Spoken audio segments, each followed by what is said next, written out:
E nessa aula nós desejamos que você saia daqui sabendo tudo sobre diabetes tipo 2, pré-diabetes, resistência insulínica e também gordura no fígado. Esses 4 diagnósticos alarmantes e tão comuns hoje em dia. Você precisa de conhecimento para que você cuide do seu bem mais precioso, que é a sua saúde. Mas nenhum desses problemas que são causados pela resistência insulínica é irreversível. Todos eles podem ser revertidos, desde que haja conhecimento. Nós falamos aqui sempre, o conhecimento liberta.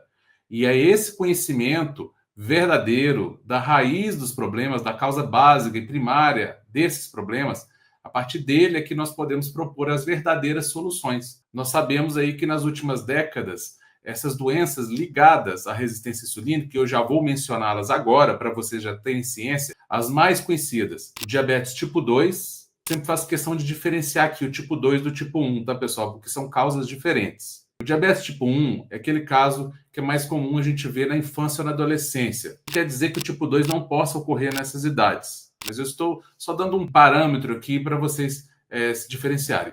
No diabetes tipo 1, o indivíduo não produz mais insulina. O pâncreas dele parou de funcionar no sentido de produzir insulina, que é um hormônio fundamental para a vida humana. Então, esses casos de diabetes tipo 1 respondem por, no máximo, 5% dos casos. Então, quando você ouve falar que a pessoa está diabética, 95% de chance de você estar ouvindo falar sobre diabetes tipo 2. Ela deve ter o diabetes tipo 2 provavelmente. O tipo 1 é aquele caso que a pessoa obrigatoriamente precisa usar insulina, porque o pâncreas dela não produz insulina, a insulina não tem outro substituto a não ser ela própria ou uma medicação que seja análogo, parecido com ela. Não é?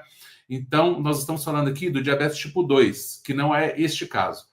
É o caso da resistência insulínica. Então, no diabetes tipo 2, o mecanismo, e eu vou apresentar para você daqui a pouco, é exatamente o oposto. O que a gente verifica nessas pessoas é uma resistência à ação do hormônio no receptor da insulina, porque todo hormônio no nosso corpo funciona com um esquema de chave e fechadura. Então, como se o hormônio fosse a chave e o receptor que fica nas células do corpo, que respondem a esse hormônio, esses receptores são a fechadura. Então, quando esse mecanismo de chave e fechadura não funciona bem, é como se a chave não estivesse destrancando a fechadura corretamente. A gente chama de resistência àquele hormônio. E aqui nós estamos falando de resistência insulínica. E o que acontece quando a insulina não consegue fazer seu efeito no receptor? O pâncreas responde produzindo maior quantidade de insulina. Então, nesse caso, diabetes tipo 2, e as doenças que estão associadas a ele, a resistência insulínica, as pessoas têm um aumento de produção de insulina via de regra, né? A não ser no estágio muito adiantado da doença, onde pode haver falência pancreática, e aí sim, esses níveis de insulina podem reduzir. Mas, normalmente, a grande, imensa maioria, quase totalidade das pessoas que tem algum grau de resistência insulínica, eu vou falar daqui a pouco as doenças que estão ligadas com ela, elas têm excesso de insulina. Tudo que elas não precisam é de mais insulina. Elas precisam de modular a resistência ao hormônio insulina e não aumentar a insulina no corpo delas, que é o que muitas vezes acontece, e essas pessoas entram num ciclo vicioso, né, onde que elas tentam apagar o incêndio com gasolina. Então, eu vou começar a falar para vocês hoje então, sobre essa grande entidade, que não dá para falar que é uma doença, na verdade é uma base de várias doenças. Então, essas doenças que nós vamos falar são como se fossem ramos de um tronco comum e de uma raiz comum, que é a resistência insulínica. Essas doenças são diabetes tipo 2, pré-diabetes, esteatose hepática, também conhecida como fígado gorduroso, né? A esteatose hepática, principalmente a esteatose hepática não alcoólica, mas a alcoólica também está ligada, síndrome dos ovários policísticos, ácido úrico aumentado com a gota associada, pode ter gota ou não, né? A pessoa com hiperuricemia ou excesso de ácido úrico, infarto, derrame. Grande parte dos cânceres estão ligados à resistência insulínica. Hoje, a maior causa de câncer é a obesidade. Ninguém fala disso, né? Então, deixou de ser a questão do tabagismo, porque as pessoas diminuíram o consumo de cigarro, se conscientizaram do absurdo que é fumar, não é? Então, por isso, reduziu a incidência dos cânceres causados pelo tabagismo, que as pessoas criaram consciência, mas as pessoas ainda não têm consciência de hoje uma causa muito importante do câncer, que é a obesidade, porque a obesidade é um dos problemas ligados à resistência insulínica. Esses problemas são paralelos entre si. Nós temos a resistência insulínica como pano de fundo da obesidade, principalmente a obesidade central, que é a obesidade abdominal, a gordura visceral que se concentra principalmente no abdômen, ou então forma aquele famoso pneuzinho, não é? Nos flancos que a gente fala, né? Então a obesidade mais no tronco, essa principalmente relacionada com a resistência insulínica, a gordura no fígado, diabetes, pré-diabetes, a pressão arterial aumentada, hipertensão arterial sistêmica. Pouca gente fala, todo mundo fala, é consumo de sódio, muito sal. Na verdade, tem muito pouco a ver com isso, muito mais a ver com o aumento da ação da insulina, da resistência insulínica, promovendo a disfunção de outros hormônios, como a aldosterona, a angiotensina 2, que promovem tanto a retenção de sódio, e aí o problema não é o indivíduo estar consumindo muito sódio, o problema é que o corpo está modulado para reter o sódio e aumenta a pressão arterial. Mas o hormônio base que está provocando essa retenção de sódio é a insulina, mais uma vez. Então, a resistência insulínica e a síndrome metabólica, que é um outro nome para a resistência insulínica, é a causa primária disso, porque um hormônio impacta nos outros, né? E aqui a gente vê a insulina impactando na produção de outros hormônios, como a aldosterona, que retém sódio, angiotensinogênio e angiotensina 2, que promovem a constrição das artérias, que ficam mais rígidas, provocando aumento da pressão arterial também. Então, vocês perceberam que as doenças mais comuns da atualidade, tem muitas outras que eu não estou mencionando aqui, triglicérides aumentado, inversão da relação LDL-HDL, que muita gente fica ali medindo no exame de sangue, mas não sabe interpretar, câncer de pâncreas, o câncer de cólon, de intestino, câncer de mama, de próstata e outros cânceres relacionados à resistência insulínica. Então, a gente vai falar sobre isso hoje, por isso que eu falei que é um dos temas que eu mais gosto de falar sobre, porque ele está na raiz de praticamente todas as doenças crônicas modernas. E eu não diria só as doenças crônicas não transmissíveis, não. Eu colocaria até as doenças infecciosas no meio. Por quê? Porque o sistema imunológico também está conectado com isso, embora se fale pouco sobre esse fato. Resistência insulínica e síndrome metabólica podem praticamente sinônimos. O que é síndrome? Síndrome é um conjunto de doenças, de sintomas. Então, por que é chamado de síndrome metabólica? Porque são várias doenças e sintomas ligados com o mesmo mecanismo, como eu já falei para vocês, né, agora anteriormente. Então, o que é a resistência? Ela é uma condição em que tecidos do corpo, como o músculo, fígado e o tecido gorduroso do corpo, né, o tecido adiposo, não respondem adequadamente à insulina. Então, a insulina se acopla, ela se conecta com o receptor dela, mas ela não consegue ativar o sinal pleno dela. E essa falta de resposta induz a mais secreção de insulina, que é o problema principal, e a hiperglicemia. A gente foca muito no aumento do açúcar no sangue, e ele realmente é deletério para os órgãos. Mas muito pior do que o aumento puro e simples do açúcar no sangue é o aumento da insulina, dos níveis de insulina, porque ela é um hormônio que vai atuar em diversos órgãos e em outros hormônios, promovendo uma cascata de disfunções que vai levar ao acúmulo de gordura no fígado, que vai levar ao próprio diabetes tipo 2, que vai levar ao aumento de triglicérides na corrente sanguínea, o acúmulo de gordura corporal, principalmente na região do abdômen, e até uma entidade que pouca gente conhece, chamada de obesidade com peso normal. Como assim, doutor? Obesidade com peso normal quer dizer que a pessoa pode olhar o peso, fazer o índice de massa corpórea dela, baseado na altura dela, está normal e ainda assim ela pode ter um quadro de obesidade? Sim, sim. E é muito mais comum do que você pode imaginar. Tem muitas pessoas aí que a gente chama de falso magro. Aquela pessoa que tem uma constituição física, que aparenta ter um peso normal, às vezes até parece até ser magro, mas o percentual de gordura é alto. Então, o que importa não é o peso, é o percentual, é a proporção de gordura que essa pessoa tem no corpo. Então, de nada adianta a pessoa ter um peso normal, ou às vezes até baixo, aparentar ser magro, se quando ela faz o percentual de gordura dela, proporcionalmente ela tem muita gordura, a maior parte do peso dela é de gordura, mesmo que ela aparenta ser magra. E isso existe. Por isso que hoje, muito mais importante do que o índice de massa corporal, famoso IMC, é fazer o percentual de gordura corporal, seja ele estimado ou, de preferência, medido em mecanismos, dispositivos que têm a capacidade de inferir esse percentual de gordura, como as balanças de bioimpedância elétrica, como a própria densitometria, que muita gente usa para ver o osso lá, ver se tem osteoporose, mas também a densitometria pode ser usada, a densitometria corporal, para estimar a quantidade de gordura no corpo. E existem outros exames que podem ser feitos para poder estimar, né, que eu não vou entrar em detalhes aqui. Mas é importante ficar essa mensagem. Mais importante do que o peso é o percentual de gordura desse peso que a pessoa tem. Então, se ela tem um peso baixo, mas o percentual de gordura é alto, ela pode ter, sim, uma adiposidade aumentada. A gente pode chamar, assim, de obesidade com peso normal, que em inglês eles chamam de normal weight obesity, né? Então, fiquem atentos, porque tem muita gente com alterações de resistência insulínica e que não dão tanta importância, não dá muita importância para isso, porque tem um peso normal. E aí fala, não, mas eu tenho peso normal, mas está com triglicérides alto. Se fizer um ultrassom do fígado ou um exame de fígado, vai ver que tem gordura no fígado. Então, fique atento com isso. Como eu falei para vocês, a resistência insulínica é a alteração fisiológica básica. E a síndrome metabólica é o conjunto de alterações mais comuns ligadas a essa resistência insulínica. Então, a obesidade visceral, principalmente na região abdominal, central, hipertensão arterial sistêmica, dislipidemia, que está relacionada com redução do HDL e aumento do triglicérides, intolerância à glicose, que pode apresentar como pré-diabetes ou mesmo já um diabetes tipo 2, né? E todos esses problemas aumentam o risco de doenças cardiovasculares, né? O próprio diabetes tipo 2 e doenças neoplásicas, que não está aqui no slide, é muito importante, os cânceres, né? E várias outras doenças que eu já mencionei para vocês aqui. Ovário policístico, doenças mesmo da parte ginecológica, como quadros de infertilidade associada à resistência insulínica, quadros de alteração tireoidiana secundários à resistência insulínica, isso existe. Boa parte da ativação do hormônio tireoidiano acontece no fígado.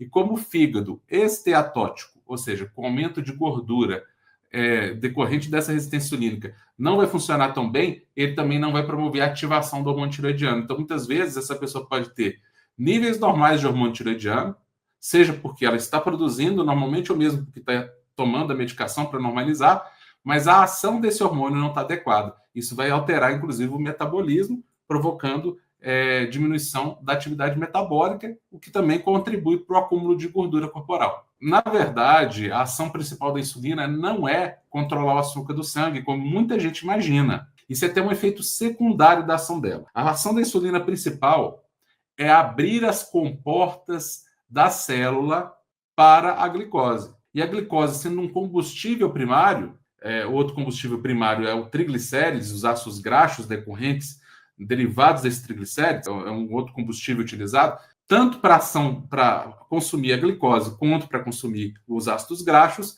a célula precisa se abrir para que esse nutriente entre. E a chave que abre essa porta da célula para o combustível entrar é a insulina. Então, a função da insulina, secundariamente, ela regula os níveis de açúcar no sangue. Mas, na verdade, não é a função primária dela. A função dela é alimentar as células do nosso corpo. Portanto, se o nosso corpo estiver com uma resistência à ação da insulina, isso pode alterar o metabolismo celular e provocar uma série de danos, como redução de massa magra, e aí vem um efeito secundário péssimo, o aumento da massa gorda. Porque a resistência insulínica ela é diferencial. Então, ela acontece principalmente na célula muscular. Na célula gordurosa, pelo aumento dos níveis de insulina, por que o nível de insulina aumenta? Como a glicose não entra para dentro das células, porque tem uma resistência à ação do hormônio, essa glicose vai subindo na corrente sanguínea e o pâncreas possui sensores de glicose. E à medida que a glicose aumenta na corrente sanguínea, o que o pâncreas faz? Automaticamente produz e secreta mais insulina e lança mais insulina na corrente sanguínea.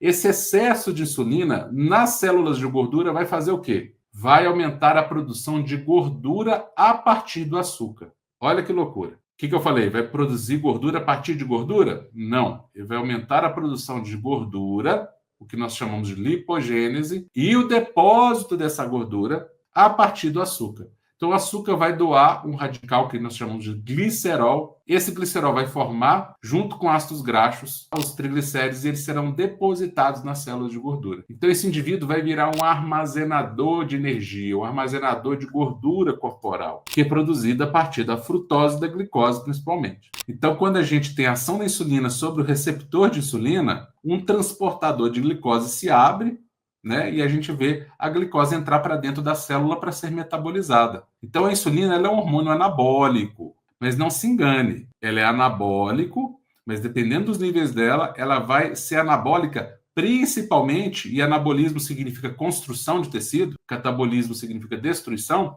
mas aqui, a partir de um certo nível, ela vai ser anabólica para gordura.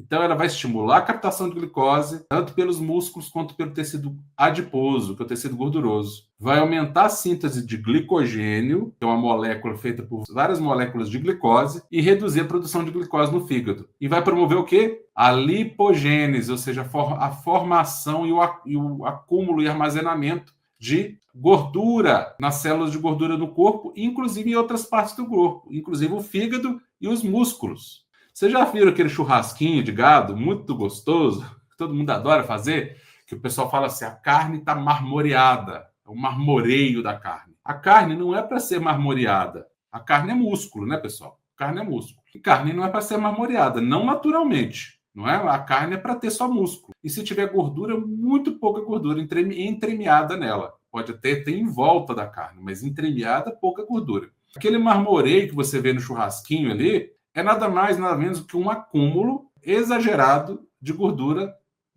dentro do músculo do gado. O gado é alimentado, né, e tem uma genética também, que o predispõe a isso, mas é principalmente a alimentação que faz com que a gordura se acumule nos músculos. Então, isso acontece também com o ser humano. Então, ele acumula gordura nas células de gordura, principalmente na região abdominal, mas pode acumular também, né, na obesidade inteira, né, na região das ancas, ali na região do quadril, das nádegas e das coxas. E esse acúmulo de gordura é promovido pela insulina. Então, sem insulina, não tem como acumular gordura.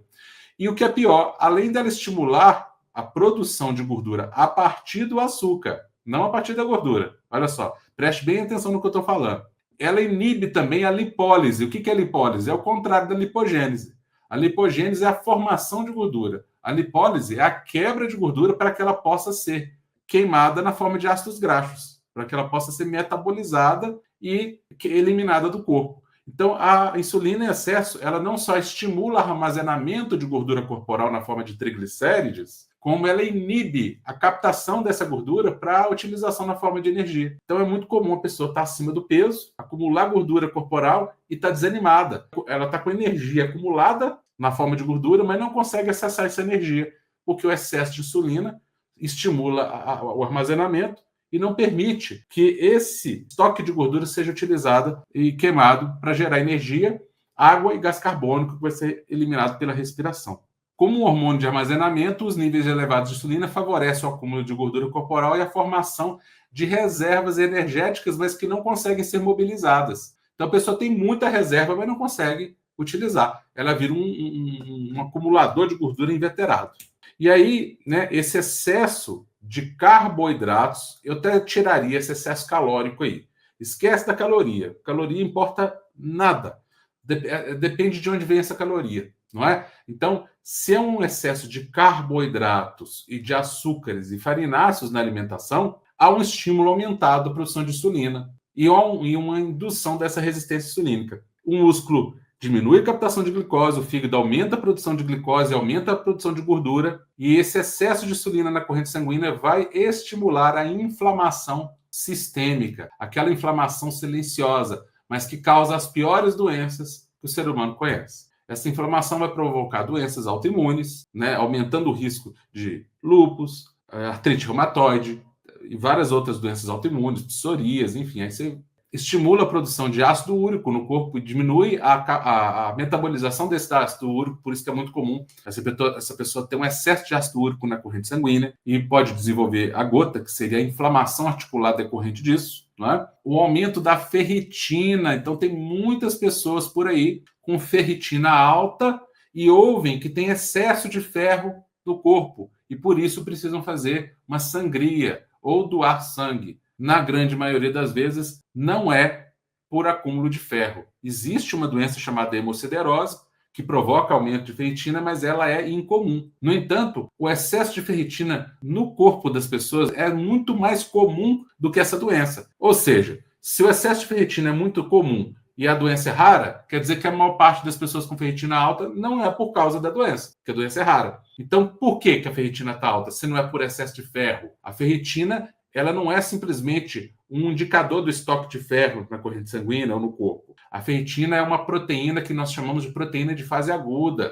Proteínas de fase aguda são proteínas que aumentam quando o organismo está inflamado, principalmente nesses quadros de inflamação silenciosa. A gente chama de silenciosa, mas de silenciosa tem muito pouco, porque essa inflamação silenciosa vai provocar infarto, vai provocar derrame, aumenta o risco de aneurisma cerebral, outros aneurismas, provoca aumento de câncer, como eu já falei, né, e das doenças aí decorrentes da obesidade e do diabetes. Pressão alta, diabetes, gordura no fígado, ovário policístico, endometriose e por aí vai. Então, essa inflamação crônica vai levar ao aumento de ferritina também. Então, muita gente com ferritina alta porque está inflamado, não porque está com excesso de ferro na corrente sanguínea. Precisa desinflamar. E está inflamado por causa, na maioria das vezes, de um quadro de resistência insulínica. Então, nesse quadro de hiperinsulinemia, excesso de insulina, lembra que eu falei? No diabetes tipo 1, a pessoa não produz insulina mais. No tipo 2, ela produz insulina em excesso. Existe uma resistência à ação da insulina.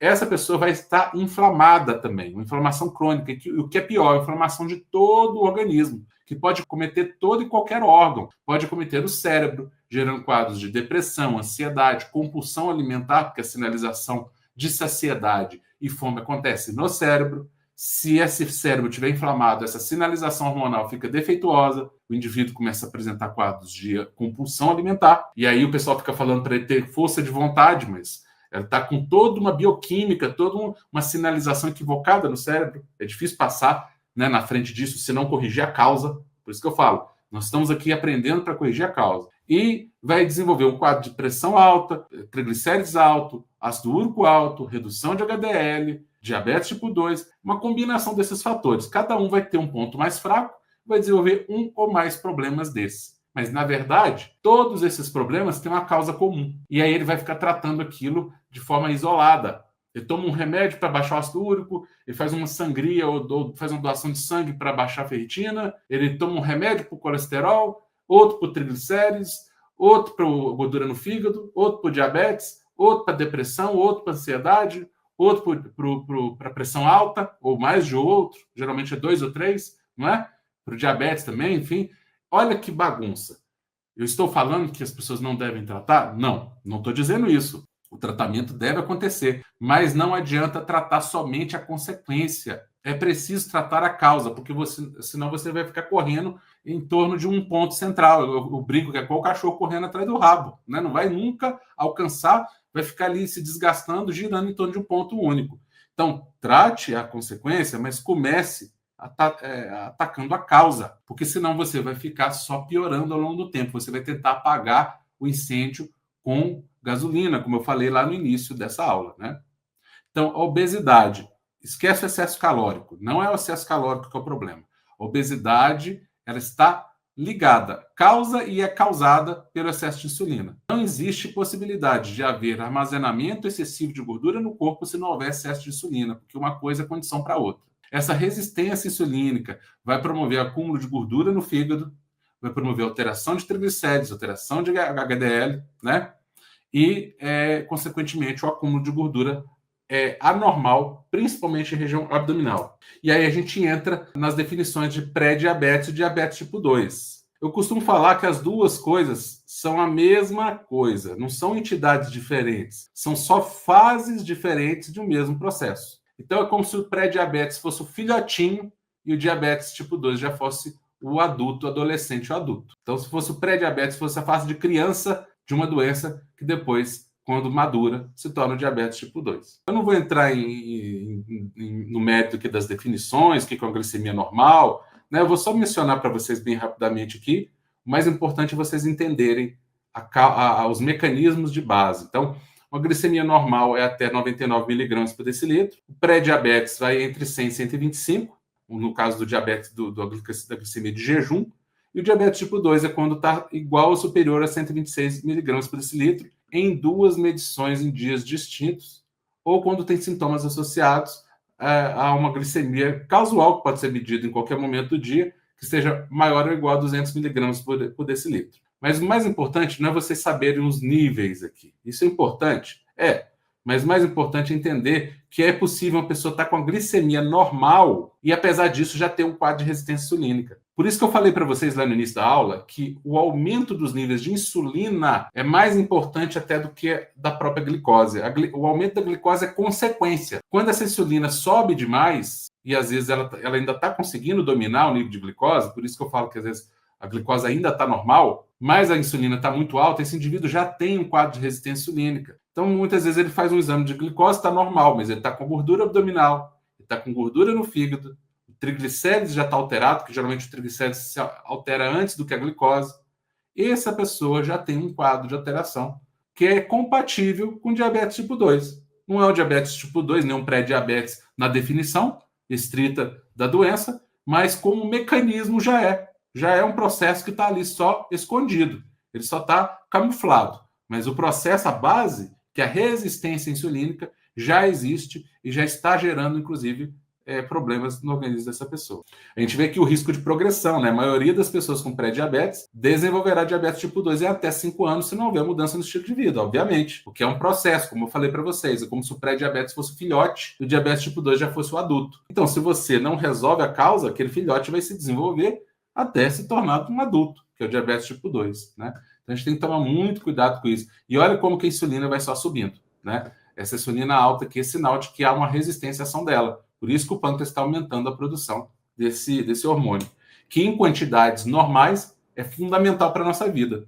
Mas em quantidades aumentadas é extremamente deletério. Então, voltamos ao conceito dos hormônios, que eu sempre falo. O problema dos hormônios não é o hormônio X, Y, Z. Esse hormônio é bom, esse hormônio é ruim. Todos os hormônios são potencialmente bons, mas quando eles estão em desequilíbrio, aí começam a aparecer os problemas. Então é a mesma coisa de uma orquestra que está desafinada. E aí você fala assim, mas a orquestra não deveria ter trombone, trompete, não deveria ter violino. Não, ela precisa ter todos os instrumentos, corretamente. O problema não é o instrumento, o problema é que ele está sendo tocado de forma equivocada. Ele está desafinando. Então a culpa não é do instrumento, a culpa não é do hormônio, a culpa é dos níveis desequilibrados que estão ou abaixo dos níveis ideais ou acima dos níveis ideais. Isso, inclusive, varia durante um dia. Existem hormônios que, em determinado nível, se for na parte da manhã, está normal, mas se for à noite, está alterado, aquele mesmo nível. Você precisa entender até o nível de hormônio em relação ao horário do dia, que a gente chama de ciclo circadiano. E aí a gente entra aqui na esteatose hepática. E aqui, mais especificamente, na esteatose hepática não alcoólica.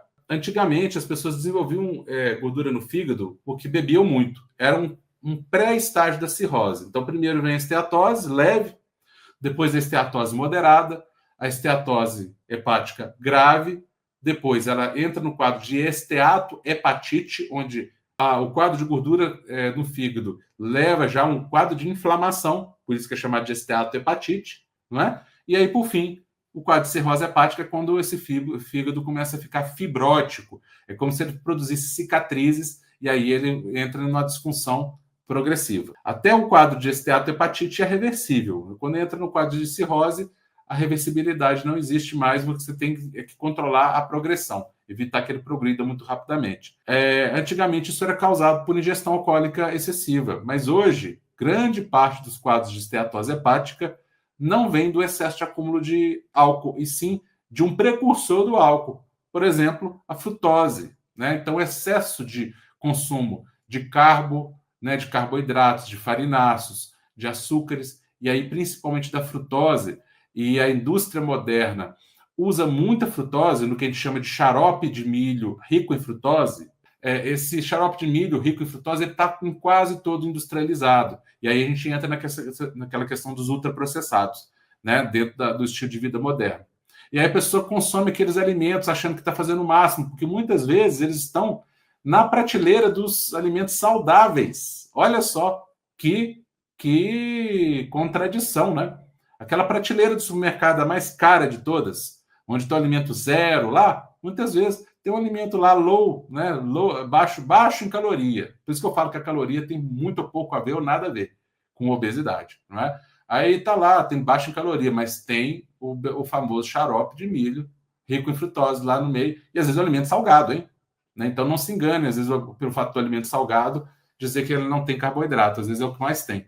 Então, a gente tem aí a frutose como um grande inimigo, um gerador de esteatose hepática e que não é alcoólica, né? É uma causa não alcoólica, pelo contrário, né? Então, eu digo que ele é causa e consequência ao mesmo tempo. Então, a resistência insulínica leva à gordura no fígado e a gordura no fígado leva à resistência insulínica, porque é um ciclo. Então, um leva ao outro, entendeu? E entra no ciclo vicioso que, se você não cortar essa cadeia de eventos, né, de consumo de frutose, essa frutose é convertida no fígado a triglicérides. Então, olha só, um açúcar é convertido no fígado a gordura.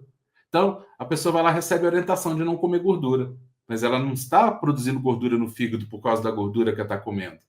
Na grande maioria das vezes, essa gordura no fígado está vindo da frutose, que está provocando resistência insulínica, induzindo a produção de gordura pelo fígado, a partir do açúcar, a partir dos carboidratos. E também levando em conjunto ao aumento dos triglicérides na corrente sanguínea, porque o mesmo processo que aumenta a produção dos triglicérides dentro da célula também faz com que a corrente sanguínea fique repleta desses elementos, né? Então há uma superprodução, uma redução da depuração das partículas de VLDL, que são ricas em triglicerídeos, naturalmente, porque as células já estão abarrotadas de triglicéridos, não aguentam mais captar, vai sobrar na corrente sanguínea. E olha que interessante. O que leva à hipertrigliceridemia? Dietas ricas em gordura? Não. Dietas ricas em carboidratos refinados aumentam o VLDL, que é a partícula de muito alta densidade, que é a partícula de colesterol mais rica em triglicérides que existe. Entenda que essas partículas de colesterol, o colesterol não é uma gordura per si. O colesterol é, na verdade, um poliálcool. E é um lipídio, mas nem todo lipídio é gordura. Tem que ter isso muito bem em mente. Esse colesterol está dentro de uma partícula que a gente chama de lipoproteína, que é um combinado de proteínas e lipídios. Dentro dessa partícula nós temos proteínas, temos fósforo, que a gente chama de fosfolipídios, temos o colesterol, o famoso colesterol, e temos triglicérides. E a partícula que tem maior quantidade de triglicérides é o VLDL, né, que é o Very Low Density Lipoprotein, lipoproteína de muito baixa densidade. E as dietas com alto teor de carboidrato refinado são as que mais vão aumentar essa partícula rica em triglicérides. Então, cuidado aí quando você receber uma orientação de não comer gordura e aumentar o carboidrato da sua dieta. Começa a comer mais cereal, porque você vai piorar o seu triglicérides, tá? Então, dieta com baixo teor de carboidrato vão diminuir a lipogênese, vão diminuir a produção de gordura corporal. Olha que conceito importante. Nem tudo que é óbvio ou é verdadeiro. E aí a gente precisa também diferenciar a obesidade visceral da subcutânea. Então, a gordura subcutânea, ela produz menos prejuízo para o organismo. É problemático? É, mas a gordura visceral é a que envolve os órgãos e é a que secreta principalmente as citocinas inflamatórias. Esse aumento das células de gordura e da quantidade do número de células de gordura na região abdominal, principalmente, vai atrair células inflamatórias como macrófagos, que vão produzir substâncias que nós chamamos de citocinas, que são citocinas inflamatórias, ou seja, vão induzir um quadro inflamatório em todo o organismo, que vai levar a mais resistência insulínica e vai levar a todas as doenças mais graves que nós conhecemos, como diabetes, como pressão alta, infarto, AVC e alguns cânceres, tá bom? Então, a gordura visceral, ela é a mais complicada. É aquela gordura que está debaixo, que está no abdômen, principalmente. E quais são os fatores que aumentam a gordura visceral? Dieta rica em açúcares e carboidratos refinados. E aqui, novamente, eu faço uma correção no meu slide. Não em gorduras saturadas, né? Gorduras trans. Não são as gorduras saturadas os vilões. Existem artigos, né, um estudo epidemiológico, o maior estudo epidemiológico dos últimos 50 anos. O pesquisador-chefe do estudo concluiu, baseado nos dados, né, de forma muito clara, que as pessoas que têm um consumo maior de gordura saturada tinham menos problema cardiovascular. Então, não é gordura saturada o problema. é a gordura trans, que é a gordura hidrogenada. E sabe onde mais você encontra esse tipo de gordura, que é a gordura trans, não saturada? E aí eu faço uma correção no meu slide aí, peço desculpa aí por esse slide, que há um equívoco nesse aqui, né? Essa gordura trans vai ser encontrada naqueles óleos que vocês acham que são os mais saudáveis. Aquele óleo que vem no plásticozinho bonitinho, girassol, canola, soja, o óleo de milho, são ricos em gorduras trans, muitas vezes, ou então vão ser transficadas no processo de aquecimento, né? Então, são gorduras instáveis. No menor aquecimento, elas vão se transformar em gorduras hidrogenadas. Então, essas gorduras devem ser eliminadas. E as gorduras naturais, como a manteiga, a gordura da banha de porco, que é uma gordura natural, ela não tem nada de gordura trans, e o óleo de coco, a gordura de coco, maravilhosa, e o azeite de oliva extra virgem em garrafa, essas gorduras, elas são benéficas, né? O óleo de abacate também, né? O azeite de abacate, a gordura do abacate, a gordura das oleaginosas, que são as castanhas e nozes, né? Essas gorduras são bem-vindas para o organismo. Elas são saciatógenas e elas não geram depósito de gordura no corpo. Como eu já falei anteriormente, os carboidratos refinados e os açúcares, sim, vão causar esse depósito de gordura visceral, e as gorduras trans, que estão nesses óleos vegetais, ditos benéficos, que na verdade não tem nada de benéfico, e que estão também em produtos industrializados, né? Então, recheio de bolacha, aqueles sorvetes que são industrializados, né? Que tem muita gordura hidrogenada nele, né? Então, e também o consumo excessivo de álcool também é outro fator que acumula gordura visceral, tá bom? E aí volto a lembrar vocês da obesidade com peso normal. Aquele indivíduo que tem um índice de massa corporal normal, mas um percentual de gordura corporal alto, apesar do peso estar normal. Então, cuidado, a composição corporal é mais importante do que o peso. E aí entramos nos fatores hormonais, né? Nós estamos, na verdade, falando de hormônio desde o início. A insulina é um dos principais hormônios do nosso corpo. Como eu já disse para você, o objetivo dela não é simplesmente controlar o açúcar no sangue, é abrir as comportas das células para receber os seus combustíveis, os seus nutrientes, para que esses nutrientes possam ser metabolizados, né, e gerar energia, ou mesmo possam ser colocados na constituição do organismo, né, como os aminoácidos que são utilizados para produzir as proteínas, o colágeno, as proteínas musculares, né? Então, nós temos aí, quando há uma alteração de um hormônio, há uma cascata, os hormônios estão interligados. Então, um hormônio influencia no outro. Então, por exemplo, o excesso de cortisol, ele bloqueia a ação da insulina. O excesso de cortisol pode promover um quadro de resistência insulínica. Então, aquele indivíduo que ou usa uma medicação com corticoide, ou anda só super estressado, tenso o tempo todo, não faz uma administração, não dorme bem, não faz uma meditação, não tem um momento de relaxamento que seja, né?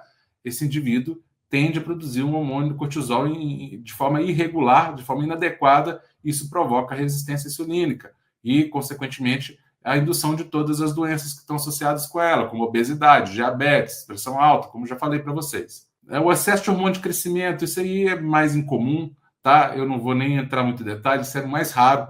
O hormônio de crescimento, via de regra, ele costuma ser mais benéfico do que maléfico, ao contrário, a gente quer até induzir o aumento dele, mas aqui a gente está falando quando é um aumento patológico, um aumento doentio, mórbido, quando é uma doença que é uma produção muito aumentada desse hormônio, geralmente 20 a 100 vezes aumentado o hormônio normal, aí sim, você vai ter distúrbios, mas o hormônio de crescimento é até interessante que ele esteja em níveis normais altos, né? Não digo altos verdadeiramente, mas normais altos, para que ele induza a queima de gordura corporal. O hipotireoidismo também, que quando provoca uma redução do metabolismo, e também prejudica a ação da insulina. E geralmente estão atrelados, né? Os hormônios da insulina, da tireoide, estão conectados. Eu já falei para vocês que a gordura no fígado, a esteatose hepática, prejudica a ativação do hormônio tireoidiano, né? A transformação do T4, que é o hormônio inativo, no hormônio ativo, que é o T3. A síndrome do ovário policístico é decorrência da resistência insulínica nos ovários. Então, há um aumento na produção de hormônios androgênicos da mulher e um desequilíbrio na produção do estrogênio e progesterona. Então, essas mulheres têm ciclos anovulatórios, né, ciclos menstruais anovulatórios que promovem irregularidade menstrual, cólicas menstruais, aumento da pilificação corporal, aumento da quantidade de glândulas sebáceas, com consequente aumento de acne, não é? e infertilidade, por causa dos ciclos anovulatórios, né? Para que haja fertilidade, é importante que essa mulher, nos ciclos, ela ovule, mas para ovular, tem um equilíbrio hormonal que, normalmente, nesse caso da síndrome de ovário policístico decorrente do excesso de insulina, ele não acontece. Ah lá, a insulina elevada é sintoma e motor do distúrbio. Então, está muito ligado à síndrome do ovário policístico, né? E aí, esse excesso de insulina interfere na ovulação e estimula a produção de hormônios masculinos em excesso. A mulher precisa desses hormônios, mas não pode ter excesso. Nós vamos falar aqui também rapidamente sobre a microbiota e o estroboloma. O que é o estroboloma, né? E o que é microbiota intestinal? Microbiota é o conjunto dos micro-organismos que normalmente habitam os intestinos, aqui no caso da intestinal, né? Nós temos uma microbiota na pele também.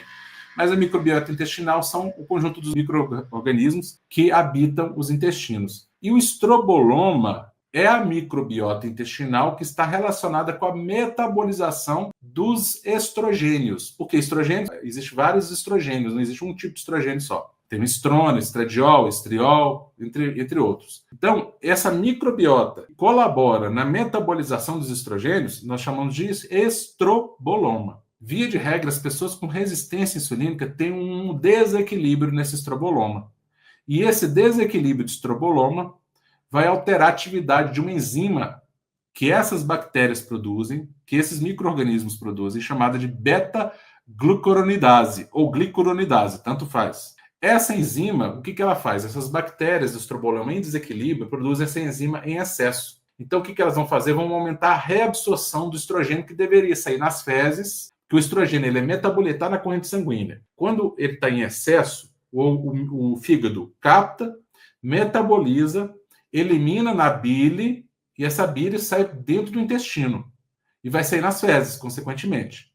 Então, a bile é aquele pigmento esverdeado que vai dar cor amarronzada nas fezes. Ele, apesar de ser um pigmento esverdeado, nas fezes ele dá uma cor amarronzada. Por isso que as fezes são marrons, por causa da bile que sai. E ali tem metabólitos, quer dizer, eliminados, né, substâncias que foram eliminadas a partir do metabolismo do estrogênio. Só que, se há um equilíbrio nessa flora intestinal, nesse estroboloma, esse estrogênio vai ser reabsorvido, em vez de ser eliminado nas fezes, o intestino vai absorver de novo, vai voltar para a corrente sanguínea, de onde ele saiu. Já saiu de lá porque não deveria estar lá mais. Porque os hormônios, a gente precisa ter um equilíbrio na produção e na eliminação deles. Né? Como tudo na natureza, ele precisa ser consumido e depois eliminado. Então, quando há uma reabsorção desses hormônios, há um aumento exagerado dessas substâncias com ação estrogênica, produzindo um quadro que a gente chama de predominância estrogênica, muito comum, e vai promover muitas vezes acúmulo de gordura nessas mulheres na região principalmente agora dos quadris, das coxas e das nádegas. Então, são aquelas mulheres que têm a obesidade em forma de pera. Elas geralmente têm alteração nesse estroboloma, e isso tem a ver com resistência insulínica também. Então, olha onde nós estamos indo. Então, aqui só um exemplo, depois a Nutri vai falar para vocês com mais detalhes sobre alimentos funcionais, né? Então, o abacate, que tem os ácidos graxos monoinsaturados. Então, lembrar, pessoal, as gorduras não são vilões. As gorduras certas, elas são chaves de emagrecimento. Agora, a gordura errada, né, que não são aquelas que vocês acreditavam, que vocês pensavam que a gordura errada era a gordura saturada, né? A saturada que é o problema. Não. É a gordura trans, que são as gorduras hidrogenadas ou parcialmente hidrogenadas. Elas são os verdadeiros vilões. E elas estão naqueles óleos ditos saudáveis, né? Então, margarina e óleos vegetais que vêm em embalagenzinha de plástico ou naquelas latinhas antigamente, corra disso. Mas gorduras naturais podem ser da manteiga, óleo de coco, né, ou gordura de coco, sempre dando preferência para o mais natural possível. Banha de porco, né, que é uma gordura natural também. Então, essas gorduras, elas têm gorduras insaturadas ou gorduras saturadas, que são até mais estáveis quando aquecidas, promovendo menor influência negativa. Tá? E lembrar que o acúmulo de gordura corporal, inclusive da gordura no fígado, vem do consumo de, principalmente, carboidratos refinados e dessas gorduras trans. Os vegetais crucíferos, muito importantes, porque eles têm compostos, por exemplo, como o sulforafano e o indol 3-carbinol, que são importantes para a redução da resistência insulínica e importantes para essa flora intestinal estroboloma, metabolizador de estrogênio, importante tanto para os homens quanto para as mulheres, mas principalmente para as mulheres. Então, os vegetais crucíferos, como que tem o sulforafano, eles são substâncias desintoxicantes e podem reduzir a esteatose hepática, por exemplo, tá? A canela, né, que tem polifenóis importantes aí para aumentar a eficiência da insulina, reduzir a oxidação do organismo. O ômega 3, que estão nos peixes gordurosos, principalmente no atum, no bacalhau, na sardinha, né? No salmão, eu digo menos, porque o salmão muitas vezes é criado em cativeiro, acaba não tendo nada de ômega 3, infelizmente, né? Mas o ômega 3 pode ser também ingerido através da suplementação. Importantíssimo, porque tem a matéria-prima para citocinas anti-inflamatórias. Vocês lembram que eu falei que a resistência insulínica induz a um acúmulo de gordura corporal que atrai macrófagos que produzem citocinas inflamatórias? Os ômega 3, eles colaboram na produção, eles são matéria-prima na produção de citocinas anti-inflamatórias, tão importantes para a resolução desse quadro, que é um quadro de inflamação sistêmica. E por último aí, não menos importante, as gorduras decorrentes das nozes e sementes, principalmente das nozes e castanhas, né, chamadas de oleaginosas, que são ricas em fibras, também magnésio, importantíssimo para a saúde, e gorduras saudáveis. Lembrar também aí do azeite de oliva, que é um óleo extremamente benéfico. E não se engane, apesar de ser calórico, ele colabora no emagrecimento, porque ele ataca a base da obesidade, que é a resistência insulínica. Então, você guarde uma coisa na tua mente.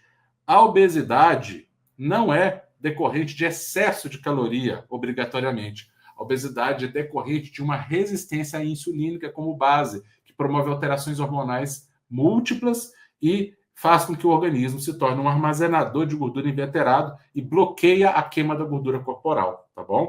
Mas isso pode ser revertido, né? Não é reduzindo simplesmente caloria, consumindo produto zero e diet, light, não é isso. É você mudando a tua alimentação para alimentos que vão sensibilizar o seu corpo à ação da insulina e vão estimular menos a produção de gordura no corpo. Mas não é simplesmente reduzindo a gordura da alimentação. Lembra que gordura da alimentação é uma coisa, gordura corporal é outra coisa, e a maior parte da gordura corporal vem ou de carboidratos refinados, de açúcares e das gorduras trans. Mas as demais gorduras podem, inclusive, até colaborar na queima da gordura corporal. Tá bom? O estilo de vida é importante, né? Então, sempre reduzir carboidratos refinados, açúcares, priorizar as fibras, os vegetais, que são importantes para que a flora intestinal se torne mais saudável, para que você desenvolva bactérias benéficas, porque a flora intestinal pode ser boa ou ruim. Se você come alimentos que a flora intestinal boa gosta, ela vai aumentar. Se você come alimentos que a flora intestinal ruim gosta, ela vai aumentar. Então, você precisa alimentar, como diz o lobo bom, e não alimentar o lobo mau, né? Então, as fibras são importantes, elas produzem também substâncias que a gente chama de ácidos graxos de cadeia curta, como propionato, butirato, né? Que são importantíssimos, inclusive, na prevenção de câncer e na redução da resistência insulínica, tá? Fruta, cuidado só, é importante que sejam frutas de baixo índice glicêmico, são as frutas mais azedinhas, acerola, que tem mais vitamina C, limão, evita aí fruta muito doce, porque o excesso de frutose, vocês lembram lá que no fígado vira gordura, né? E proteínas magras, ou mesmo com um pouco de gordura natural, principalmente se o gado for alimentado a pasto, não for alimentado com ração, tá? Se você tiver com esse controle melhor, isso é difícil às vezes de ter. A gente faz o que é possível, né, pessoal? E incluir, tão importante quanto reduzir os carboidratos refinados, talvez mais importante, é aumentar fibras, vegetais e aumentar as gorduras saudáveis, como a gordura do azeite, das nozes, as gorduras dos peixes gordurosos, do ômega 3, e mesmo gorduras vindas de carne de animais alimentados a pasto, alimentados naturalmente. Evite as gorduras trans. As saturadas eu não incluo, né, no campo dos vilões, não. Evite as gorduras trans, que são essas gorduras que você compra no supermercado.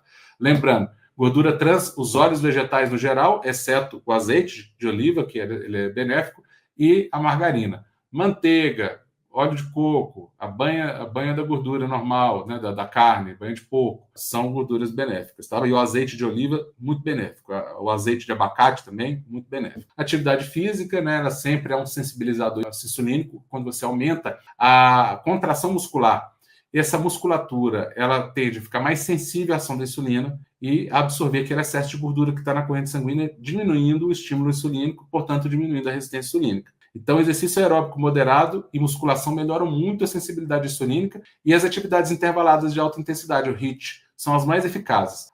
Os dois exercícios mais eficazes para redução de resistência insulínica é o HIIT, né, as atividades intervaladas de alta intensidade, e a musculação. O sono, a administração do estresse são igualmente importantes. Não negligencie jamais o seu sono. Dormir de 7 a 8 horas por noite vai variar de indivíduo para indivíduo, de preferência no período noturno, que é o momento onde você vai produzir hormônios que são queimadores de gordura e hormônios que são sacietógenos, anorexígenos, né? Então é importante, né? O sono ele produz substâncias muito benéficas para o organismo, e também tentar fazer o possível de ter uma proatividade de reduzir seu estresse, né? Pratique técnicas de relaxamento. Hoje em dia existem aplicativos de celular que fazem meditação guiada. Você pode fazer ali 5, 10 minutos, que seja, no dia. Você já vai melhorar muito técnicas de respiração, já vai melhorar muito esse estresse, né? Você vai dormir melhor e diminuir sua produção de hormônios do estresse que podem atrapalhar a ação da insulina. E, é claro, evitar álcool e parar de fumar. Não existe fumo seguro, tá bom? E outra coisa, não existe obesidade saudável. Isso é um grande mito.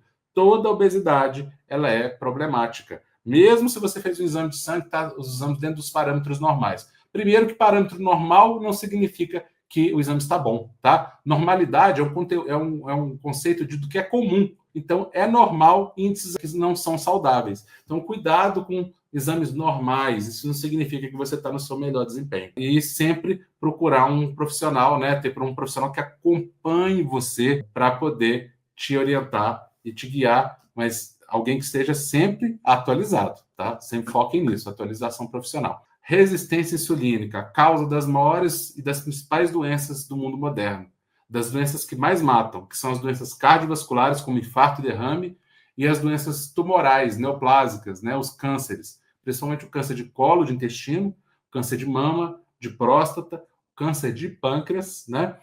São cânceres muito comumente, são os mais comuns hoje em dia e relacionados, muito ligados à resistência insulínica. Vários estudos comprovando isso de forma clara, a disfunção da ação das mitocôndrias, da ação da insulina, que promove o desequilíbrio do ciclo celular, e essas células começam a se reproduzir de forma aleatória e descontrolada por causa dessa alteração metabólica que é decorrente da inflamação crônica sistêmica e da alteração hormonal subjacente. Além de tudo, lembrar que se você combater a raiz do problema, todos os ramos do problema serão combatidos ao mesmo tempo. Então, se você combate a resistência insulínica, a síndrome metabólica, você combate o ácido úrico alto, a ferritina alta, o ovário policístico, a infertilidade quando é decorrente dessa causa, e muitas vezes é. Você impacta outros hormônios, como o hormônio tiroidiano, como o cortisol, positivamente. Você melhora a qualidade do seu sono, melhora a geração de energia, promove um emagrecimento saudável, verdadeiro, que é a redução de gordura corporal e não a perda de massa magra, né? E reduz o risco, ou mesmo pode até levar à cura do diabetes tipo 2, da pressão alta e de outras tantas doenças, como colesterol, triglicéridos, enfim, doenças autoimunes, doenças gastrointestinais, como refluxo, gastrite, enfim. Eu não falei daqui eu só falei da ponta do iceberg, porque não dá para mencionar todas as doenças, mas tenho certeza que muitas das doenças crônicas, muita coisa que você está vivendo hoje em dia, fibromialgia, dores crônicas, provavelmente está ligado com esse quadro de resistência insulínica, e se você atacar esse único tronco, todos os ramos vão ser impactados positivamente e você vai ter uma melhora de qualidade de vida absurda. E ficou muito claro, né, que diabetes tipo 2, resistência insulínica, pré-diabetes, glicose alterada, triglicérides alterado, gordura no fígado não são sentenças, condenações. Existe sim a possibilidade de reversão, e você pode reverter isso com o seu estilo de vida, com a sua alimentação. E ações simples, repetidas na sua vida, podem mudar o jogo. E para fechar com chave de ouro, eu vou dar algumas informações sobre a alimentação para que vocês já saiam daqui e já coloquem em prática. O doutor Cristiano já falou 100%, né? Eu só vou pincelar aqui alguns alimentos, algumas combinações para já ajudar vocês na prática. Então, lembrando, se você tem um desses diagnósticos, a primeira coisa, fuja das gôndolas do supermercado de produtos industrializados e ultraprocessados, onde você vai encontrar a gordura hidrogenada, né? E que é realmente o grande problema. Fuja também do excesso de corantes, conservantes, que só vai te prejudicar. Outro ponto fundamental é esqueça essa história que você tem que comer bolachinha água e sal, tapioca, bolachinha de arroz, biscoitinhos, adoçantes, isso tudo não precisa de viver de granola ou de chia. Isso tudo não precisa fazer parte da sua vida, se você tem um desses diagnósticos. E outro ponto importante, a sua alimentação precisa de ter, toda vez que você for ao supermercado, utilize a regra dos 3. Pelo menos 3 vegetais para saladas cruas, pelo menos 3 vegetais para fazer cozidos, grelhados, e pelo menos 3 tipos de proteínas para variar nas suas refeições. Então, por exemplo, se eu for no supermercado hoje comprar um alface, o tomate, o pepino, salada eu já tenho para a semana inteira. Os vegetais, uma abóbora, um brócolis e couve-flor. 3 vegetais que podem ser feitos no forno, cozidos, grelhados ou chuchu, por exemplo, tem variedades à vontade. E 3 proteínas, uma carne bovina, um peixe, um frango ou ovos. Então fica fácil de você variar se você tiver 3 vegetais para salada, 3 vegetais cozidos e 3 proteínas para ir intercalando. O grande segredo está em todas as suas refeições devem ter a fonte principal de proteína. Você não pode fazer uma refeição sem ter proteínas. Não fuja do feijão e das leguminosas. Eles são excelentes fontes de carboidratos, assim como os vegetais também têm muitos carboidratos. Sempre que você for fazer uma refeição, faça ela combinada. Se tem carboidrato, tem que ter proteínas, tem que ter fibras, tem que ter gorduras boas. Se você pensar dessa forma e comer até saciar comida de verdade, você já vai estar meio caminho andado. Não podemos deixar de falar que parece besteira, mas a quantidade de água que você toma no dia. Nunca substitua a água por sucos. Os sucos devem ser evitados. Utilize sempre aquela regra do 80-20. 80% da sua alimentação, uma alimentação limpa, uma alimentação nutritiva. Você não precisa comer pouco, não precisa passar fome. Você precisa comer mais, comer melhor, aumentar as quantidades do que realmente precisa.